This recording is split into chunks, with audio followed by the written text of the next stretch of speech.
13 मार्च 2023 को अपना राशि परिवर्तन करने जा रहे हैं। तो मंगल के इस गोचर का प्रभाव आपके जीवन पर क्या पड़ने वाला है, इस कार्यक्रम में आज हम चर्चा करने वाले हैं। दोस्तों, यह कार्यक्रम आपके जन्म की राशि चंद्र राशि पर आधारित है। तो चलिए करते हैं शुरुआत। दोस्तों, मंगल ग्रह का सौर मंडल में अपना महत्वपूर्ण स्थान है। मंगल भी धरती को कई सारी आपदाओं से बचाने का कार्य करते हैं।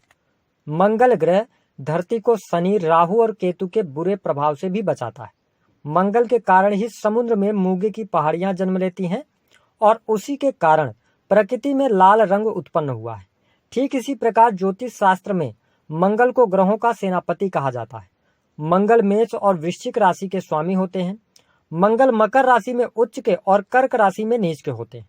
मंगल को ऊर्जा, शक्ति, साहस, पराक्रम, भाई बहन, सेना, पुलिस, आर्मी, इंजीनियरिंग, मेडिकल, स्पोर्ट्स, भूमि, संतान उत्पत्ति, कर्ज, वाद विवाद, property dealing, electronic gadgets, BP, पथरी, एलर्जिकल प्रॉब्लम, इन सभी चीजों का कारकत्व प्राप्त है। ऐसे में मंगल देव 13 मार्च 2023 से लेकर आगामी 9 मई 2023 तक मिथुन राशि में गोचर करने वाले हैं।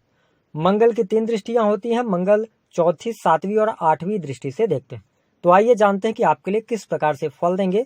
उससे पहले यदि आपने चैनल को सब्सक्राइब नहीं किया है तो चैनल को सब्सक्राइब कीजिएगा, नोटिफिकेशन बेल को ऑन कीजिएगा और वीडियो पसंद आए तो लाइक और शेयर जरूर कीजिएगा। देखिए, मीन राशि के जातकों, वर्तमान समय में आपके ऊपर शनि की 7.5 चल रही है और मंगल देव आपके दूसरे और भाग्य भाव के स्वामी बनते हैं, यानी कि 2nd हाउस और 9th हाउस के लॉर्ड होकर आपके केंद्र में 4थे भाव में मंगल देव गोचर करने वाले हैं, जिसके परिणाम स्वरूप मंगल का यह गोचर आपके लिए बहुत ही अच्छा जाने की उम्मीद ग्रह गोचरी स्थितियां बता रही हैं। सबसे अच्छी बात यह होगी कि घर परिवार में आपके खुशहाली का माहौल मंगल देव बनाने का कार्य करेंगे। साथ ही घर परिवार के लोगों का सहयोग पूर्ण रूप से प्राप्त होने वाला है। मंगल का यह गोचर आपके जीवन में भौतिक सुख सुविधाओं में भी वृद्धि लेकर आने वाले हैं। यदि आप काफी लंबे समय से कोई वाहन लेना चाह रहे थे, कोई प्रॉपर्टी खरीदना चाह रहे थे अथवा मकान का सुख आप नहीं प्राप्त कर पा रहे थे, मंगल का यह गोचर आपके प्रयासों में सफलता देने का कार्य करने वाला है। साथ ही 4था भाव जो होता है यह आपके माता जी का होता है।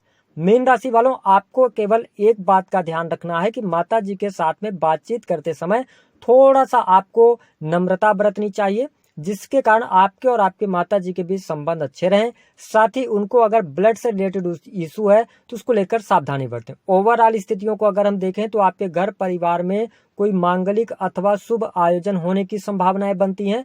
साथ ही इस गोचर अवधि के दौरान आप कोई नया इलेक्ट्रॉनिक गैजेट्स भी खरीद सकते हैं। तो ये स्थिति आपके लिए बहुत ही बेटर यहाँ पर मंगल देव बनाने का कार्य करेंगे।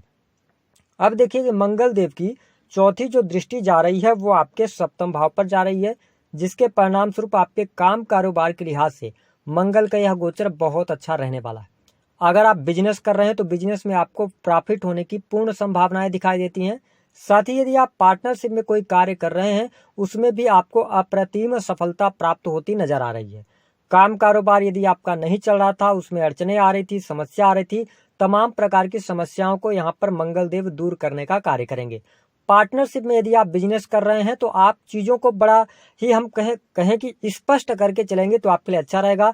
साथ ही यदि आप भूमि का क्रय विक्रय करते हैं, प्रॉपर्टी डीलिंग का कार्य करते हैं अथवा कोई स्पोर्ट्स के जो सामान होते हैं उनको बेचने का कार्य करते हैं, अपनी दुकान वगैरह चलाते हैं, मेडिकल लाइन से जुड़े हुए हैं, है ना, तो इन क्षेत्रों में आपको बहुत अच्छे परिणाम मंगल की इस गोचर अवधि के दौरान देखने को मिलने वाले हैं। तो हम कुल मिलाकर ये कह सकते हैं कि आपके लिए यहाँ पर व्यवसायिक जीवन अब नई तरक्की लेकर आने वाला है। साथ ही आपकी जो योजनाएं होंगी, योजनाओं को फलीभूत करते भी आप नजर आने वाले हैं। तो काफी अच्छी स्थिति है। साथ ही वैवाहिक जीवन को लेकर यदि हम देखें तो मार्च और अप्रैल का महीना बहुत ही शानदार रहेगा। जीवन साथी का पूर्ण रूप से सहयोग और समर्थन आपके साथ बना रहेगा। हालांकि अप्रैल के बाद थोड़ा सा 1 तारीख से लेके और 9 मई तक का जो समय होगा, इस समय अवधि के दौरान आप अपने पार्टनर पर शक कर सकते हैं, ऐसी संभावनाएं बनेगी।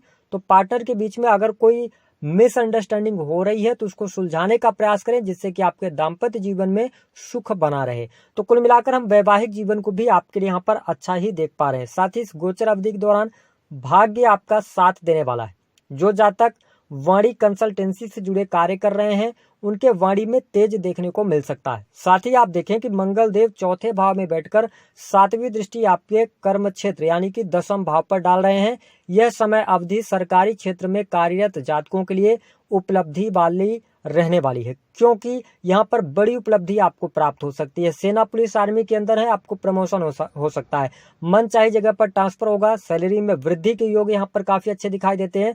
साथ ही जो जातक कॉम्पिटिटिव कोई एग्जाम देते हैं, जैसे कि सेना हो गया, पुलिस हो गया, आर्मी से रिलेटेड, मेडिकल लाइन से रिलेटेड हो गया, है ना, तो इन क्षेत्रों में आप बहुत अच्छा करेंगे। टेक्नोलॉजी का क्षेत्र हो गया, IT फील्ड हो गया, इंजीनियरिंग के क्षेत्र में, तो इन चीजों में अब आप बहुत अच्छा काम करने वाले हैं। अगर इन क्षेत्रों में कार्यरत हैं तो आपको लाभ भी प्राप्त होगा। साथ ही यदि आप कोई नौकरी प्राप्त करना चाहते हैं तो यहाँ पर भी आपको अनुकूलता देखने को मिलने वाली है।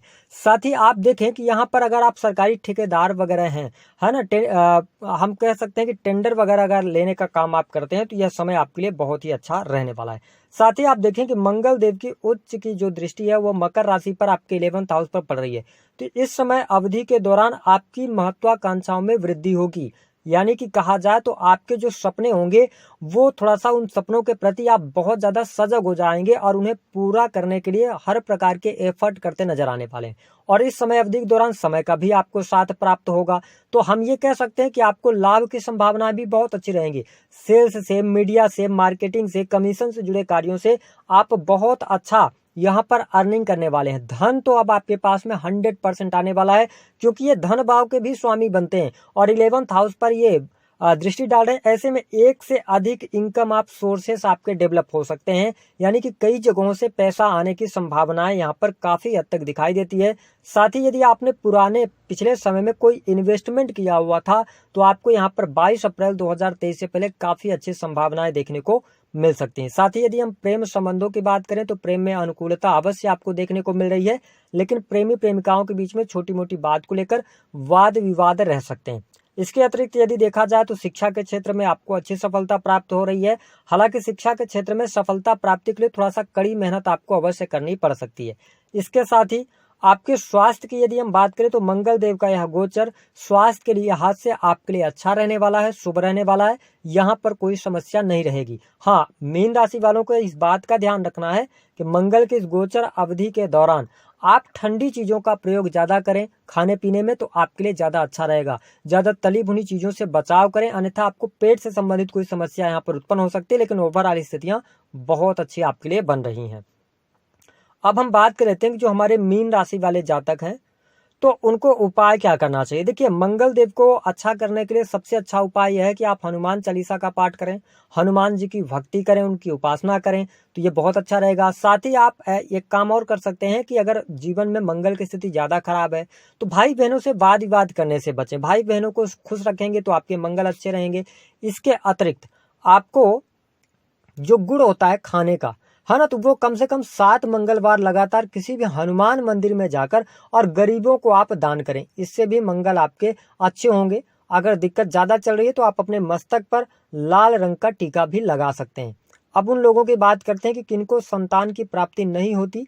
तो देखिए, जन्म पत्रिका में मीन राशि वालों यदि पंचम भाव की स्थिति ज्यादा खराब हो, यानी कि पंचम भाव के स्वामी अस्त हो जाएं और पंचम भाव के जो स्वामी है वो तो अस्त हो गए, लेकिन पंचम भाव पर यदि मंगल की चौथी, 7वीं या 8वीं दृष्टि पड़ जाए और मंगल भी जन्म पत्रिका में खराब हो तो कई बार संतान प्राप्ति में बहुत सारी बाधाओं का सामना करना पड़ता है।